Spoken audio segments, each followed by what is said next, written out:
Hi, welcome to the Retirement Railroad 2.0.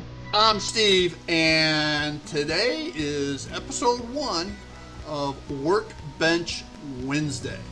So we're over to the other side of the garage or train room, to the hobby bench, and I've gotten a computer set up over here now, microphone, cameras, so we are ready to go.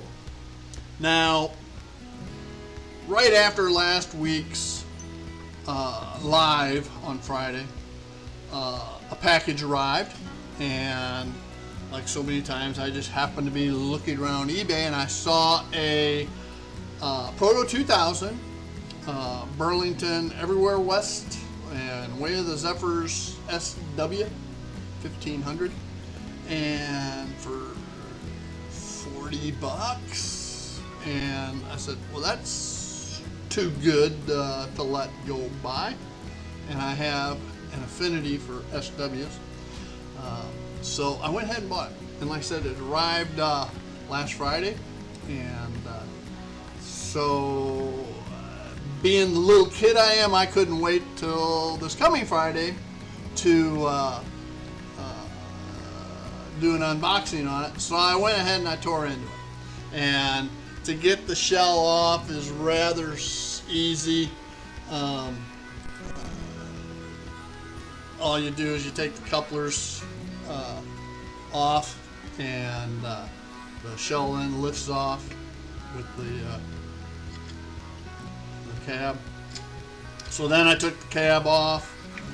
I got into the cab and I took the little guys out, the engineer and fireman. And then I popped in on the bottom. There's an encasement for the grain of wheat light, and took it off, and I have now installed a LED, a 3mm warm white LED into this mounting bracket that will go up inside the cab. Okay, and I also, when I took the cab apart, I took the windows out and so forth, so I'm going to have to reinstall that. There was a weight there and a light board clipped on top of the motor mounts. So I undid all the electrical connections to this light board, took it off, took the 4 screws out of the weight, took it off, alright, and fabricated using real thin styrene from a for sale sign, and simply used the weight and traced around the weight, and where the holes went, where the notches are for the wiring, and the weight is hollowed out where the flywheel goes, so I've trimmed away from it. And the area is just big enough for one of these speakers to go into. I am hoping I've got the DCC soundboard coming. It should go in here, and then the Keep Alive in here. There may even be room for the Keep Alive and speaker, and then put the chip where the speaker is. I'll figure all that out when it gets here. In the interim, I'm getting it ready.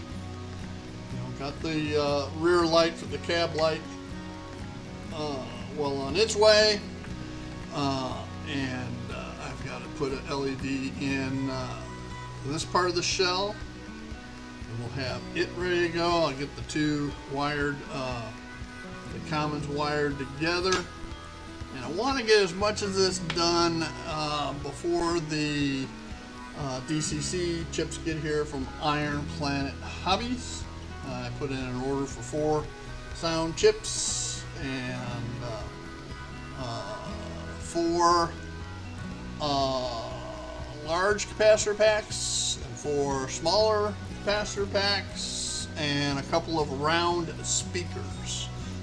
Not this one's going to take round speakers, but I have 2 steam locomotives that I got to work on as well, and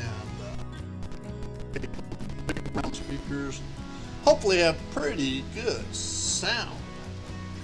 So that's where we're at so far. All right, and really looking forward to finishing this up and get it on the layout. So with that, hang tight, and next thing we're going to do is work on the light in the shell.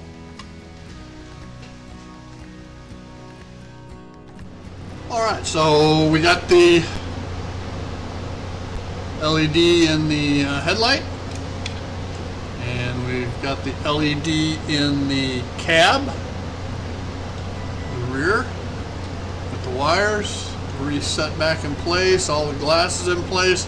The next thing I want to do is black out the windows, because there's going to be either a speaker and a keep alive in here, or the DCC chip, or there's going to be stuff in here and I don't want to see, be able to see into that cab.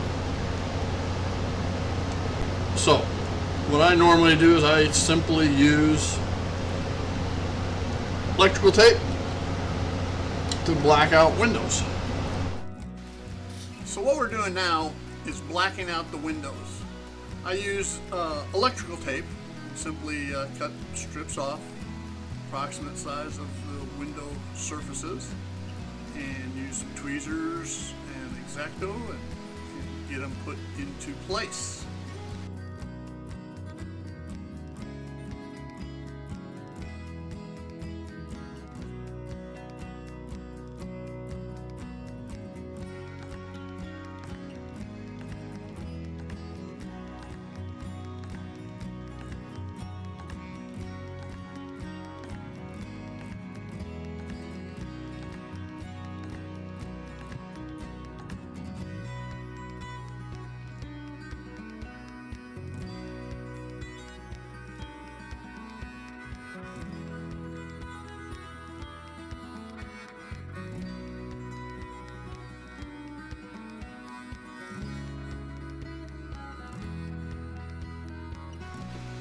So let's talk a little bit about decoder selection. Now I've got all 3 of these brands, Digitrax, Soundtrax, ESU, and the Soundtrax and ESUs are on locomotives that I bought with them already installed. I typically opt for the Digitrax decoders. Not because they're better, because they're not.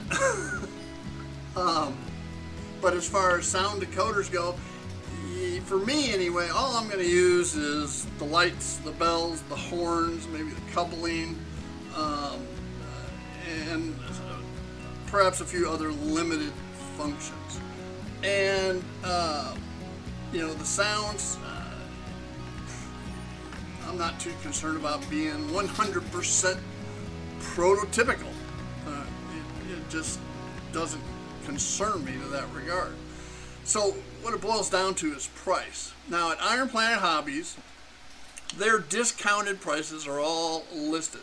For a Digitrax premium 16-bit decoder, SDXH167D, all right, they're $58.23. Soundtrax Tsunami 2 for an EMD 1 or 2 is going to be $107.16, and an ESU is comparable at $102.59. But the ESU includes a speaker, and so does the Digitrax, while the Soundtrax version does not. So you have to buy a speaker, all right, and a comparable speaker, probably a little upgraded speakers, about $12, $13. All right. So then you need a keep alive, or current keep, or stay alive, whatever, capacity, capacitor pack, and they all run anywhere from $20 to $30. Okay, and so for Digitrax installed from Iron Planet Hobbies after the human discount of 10% free shipping. Delivered to your door is $71.96, while the soundtracks is $146.28, and you still have to pay tax and shipping. Probably, well, not you wouldn't have to pay tax or shipping at Iron Planet, but if you bought it somewhere else, you would. Same thing with the ESU Low Sound 5. So that is why I choose the Digitrax Premium 16-bit decoder. I've had great luck with them, and they come with a manual that gives you the wiring diagram, and it's very easy to, at least for me, to install them. My biggest challenge is space and wire management, which you'll see here in a minute. Okay, so I'm taking the plug off of the decoder and off the rear side for the sound, replacing that with the Keep Alive plug and speaker, and installing it into the cab of this SW. Additionally, I have to rebuild up on top of the gear housing, the platform, so that the decoder will clear the flywheel.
So got her parked there, coupled up to the SW1500 calf unit, and after a frustrating hour of troubleshooting a dumbass move on my part, we got it all up and working, smooth as silk,